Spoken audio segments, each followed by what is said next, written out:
think there are two areas that I'd like Amartya to explore, if possible. The one is high-speed growth the objective?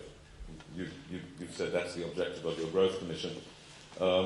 Is that really the objective that we should be worrying about, the World Bank should be worrying about, and the other participants in the growth commission? And why do we have growth, is the obvious question. I'm also interested in something else which comes out of your comment on, you wrote that book, you haven't written anything since that book on growth. Is there a reason why an integrated view, or a big view of growth, such as you worked on in the early 60s, hasn't come back onto your explicit agenda, although you obviously engage in multiple dimensions of it? Do you think this is the right grail that we should be looking for as we try and explore the dimensions of poverty and capability that we care so deeply about? Okay. You want me to speak? Yeah, you can sit here or stand up, whichever you prefer. I'll stand up. Yeah. Mike having established a good tradition on that. I don't want to break it.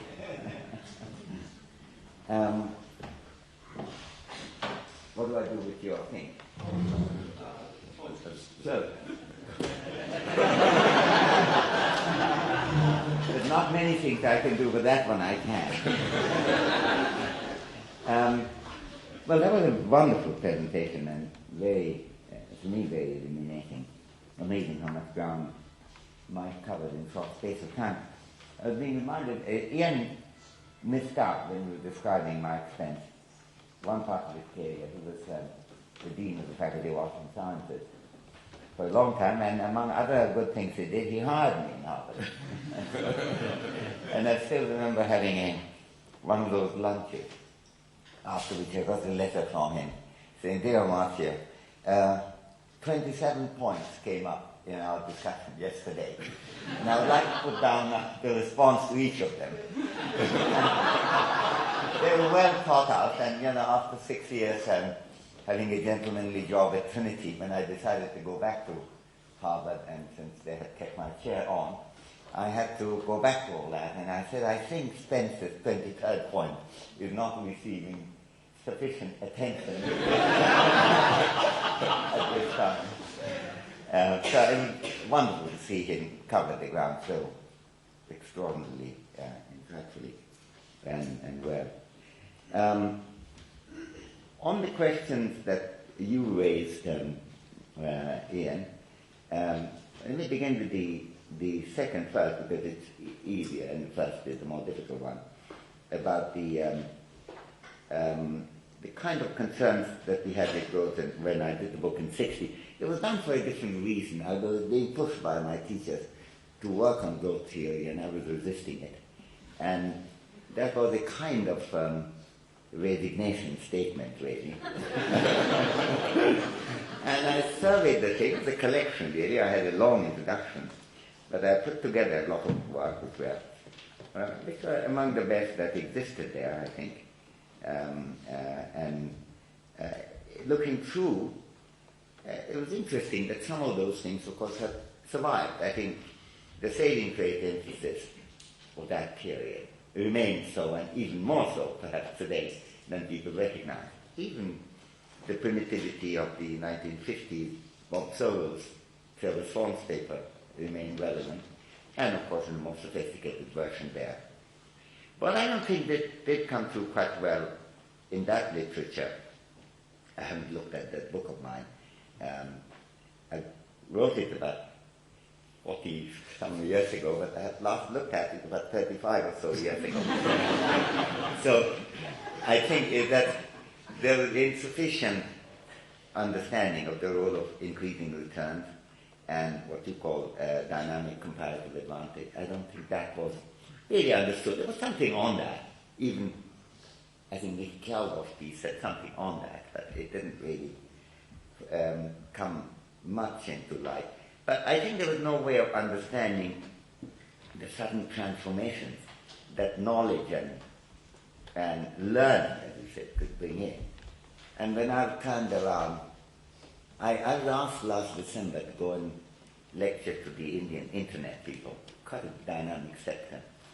And since I criticized them heavily and that came out in the newspaper, they immediately put me in a committee to deal with their social responsibility. I haven't done very much yet about that, but I get a lot of literature. It's quite interesting to see as the numbers progress, to see the income generated in the IT sector going at 27% a year, the export going at 32% a year. It's a kind of experience that if you talk with anyone in 1960, that is substantial. Now it's quite a substantial sector of the Indian economy, about 5% or so. So it's really quite, and it touches, and I'm going to come back to that in a minute in response to one of Mike's questions, it touches many different areas of life. I think people wouldn't have really found it credible that it could suddenly happen in a few years. And I think the whole process of learning, and I would, Mike asked the question, is human capital a better term than learning? I think learning is a much better term, and I'll come to that in a few minutes. But I think that's something which we didn't really understand well. I mean, there was Ken Arrow's paper, there was Mickey's paper, and so forth, but not really anything that we could fully deal with. Now, on the subject of what is the objective, I think that I think from Mike's purpose, let me say that if there is an independent growth commission, and if I was a member of it, I think one proof of the wisdom of the commission is they didn't ask me to join. Is that if I were, I would have gone for a similar target, because that's what you're doing. That's not the ultimate objective, but it's really the way that you can make the ultimate objective achieve better. And that's a good way of concentrating the mind. So I'm very supportive of that. And I'm certainly, and when I see sometimes, from time to time, my views are being summarized in Indian debates in particular, that I think that growth is unimportant, distribution is it. That's never been my position. Well, it isn't now. But it's very important, but I think the question is not what we can do instead of growth, but what we can do along with growth, and whether we are doing them. And that's where the whole issue comes up, including the human development issue comes up. And let me illustrate the concerns I have by the same example that Mike was discussing, namely China.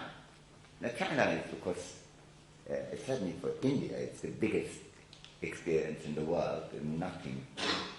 I think it's not often recognized how much China's experience made the change in India possible.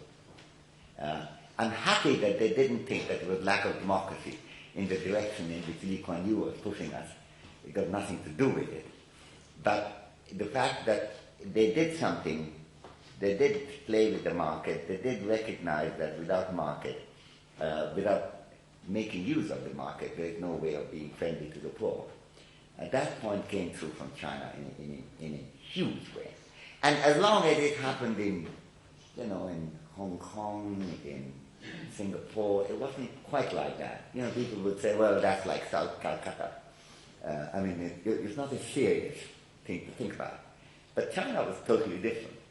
And I don't think, I'm second to none in my admiration for my friend Manmohan Singh. But what he did, in a visionary way, in what was, after all, only about 13 years, 12 years of Chinese post-reform growth, was remarkable, but it was strongly influenced by that, no question about that. I think the confidence that Manmohan had in 1991 and 92 would have been impossible without what's happened in China. And yet we have to see what made the Chinese development possible and what makes it in some ways problematic in a way that the Chinese intellectuals fully understand. We have Min Chuan Liu here, I think. He still is here, is he? Oh, there he is. And, there's a new human development, there's a new center in Beijing with which many of us are very proud to be associated on sensible economic and human development. What's the concern? Why are the Chinese intellectuals? I very much agree with Mike that the Chinese intellectuals have exactly a similar kind of debate as in India. I think it does make a difference, by the way. We have an advantage that these debates come out in the newspapers. in the sense that people can participate. It's not in the coterie of a selected few. And that could make mistakes, and that's what I want to discuss. Not what's happening right now, but go back to the time. You said, rightly, Mike, 79, China inherited a literate population in a way that hardly any developing country had ever done. That's absolutely right. That level of income, there was no country of that size, or not even of that size, but sizable dimension, which could have close to full literacy of men and close to 90% of young women, certainly. There's some doubts about elderly women issue. It had that thing, and I think that wasn't why Mao Zedong was keen on basic education for all, namely that it would allow the growth of the market economy. But I think Adam Smith would have been pleased that not all consequences are intended. But there's certainly one of the unintended consequences which are of huge importance. That is the time when I was here in Oxford, and we also got a number of people visiting us. One of the things we did find very striking, I did indeed sit down with them, had lunch and dinner with them, gave lectures to them, was that they were learning about the market economy. You said that they were very realistic in some respects. At the same time, there was a starry-eyed quality about how good the market economy is and what the Chinese had lost by not being there. And I think that paid a huge price. In 1979, the Chinese government got rid of their dysfunctional agriculture. Collective agriculture has not been matched in the world in terms of, I don't think there is a more inefficient system that has been yet invented by human beings to run agriculture. And it did pretty havoc everywhere, and it did tremendous havoc in China too. The Chinese have a great advantage, and that's another one that they inherited. Since they have done land reform, with some brutality earlier on, there was no landlord left. So one morning when they decided to go to the responsibility system, unlike in India, they could transfer. India never had the craziness of the collective agriculture. On the other hand, it hadn't completed the land reforms, except in its 2 states. And the result was that they couldn't really get that bump. The bump in the 1980s was just dramatic. China grew faster in agricultural expansion than any country in the history of the world, and the fastest reduction of poverty took place in the 80s. By the 90s, the Chinese were beginning to get the benefit of the industrial reform.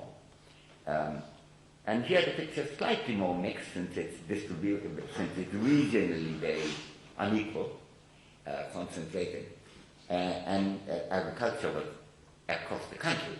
This is not so for industry. And it also had an impact in terms of doubling of the Gini coefficient and so on. And we know that the Gini coefficient isn't measured with ratio scale, so doubling doesn't mean anything much, but it's an enormous increase, just dramatic.